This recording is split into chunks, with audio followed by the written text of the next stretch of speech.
एक बार नारद जी ने कृष्ण भगवान से पूछा, ये माया कैसी है, मैं इसे देखना चाहता हूं। कृष्ण भगवान ने कहा, नारद चलो एक मरुस्थल पर, एक डेजर्ट पर घूमने चलते हैं। कई किलोमीटर दूर चलने के बाद कृष्ण भगवान ने कहा, नारद मुझे प्यास लगी है, क्या तुम पानी ले आओगे? नारद जी ने कहा, ठहरिए प्रभु, मैं अभी पानी लेकर आ जाता हूं।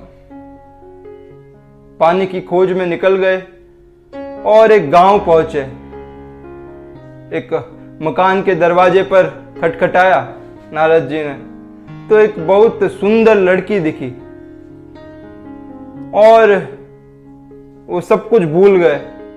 वो किस लिए गए थे, कृष्ण भगवान ने उन्हें पानी लेने के लिए भेजा था, वो प्रतीक्षा कर रहे होंगे, प्यासे होंगे, सब भूल गए और वो लड़की से प्रेम में पड़ गए।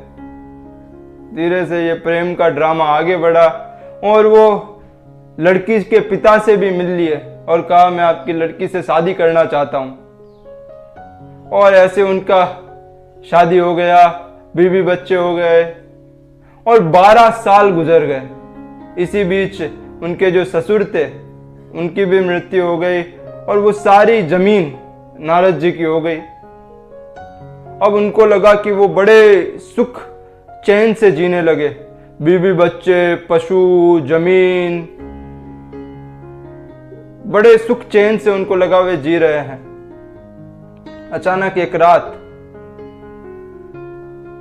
बाढ़ आ गई पूरे देश में, मानव पशु सब बह गए और नारद जी ने अपने परिवार को बचाने का प्रयास करा, एस्केप करने का प्रयास करा।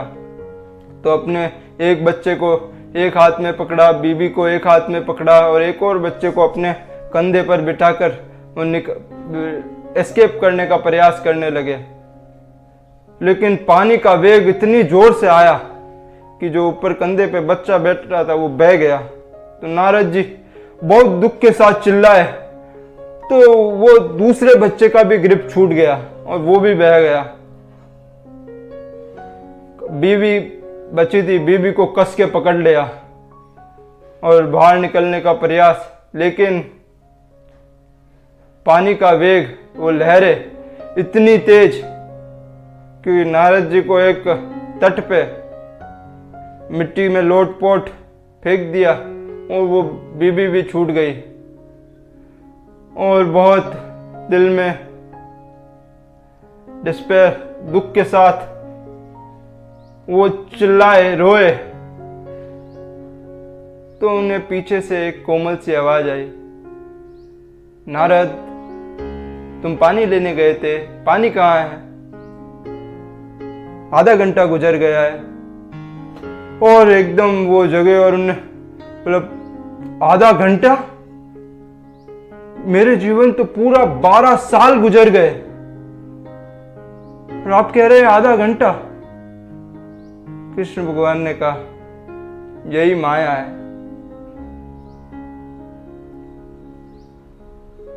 तो इंसान को ईश्वर किसी काम के लिए भेजता है,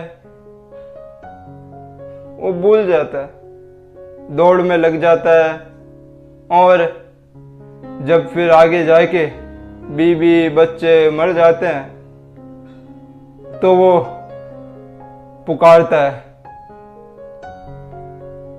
किसी ना किसी तरह से हम सब इस माया में हैं और इस माया को समझना बहुत कठिन है।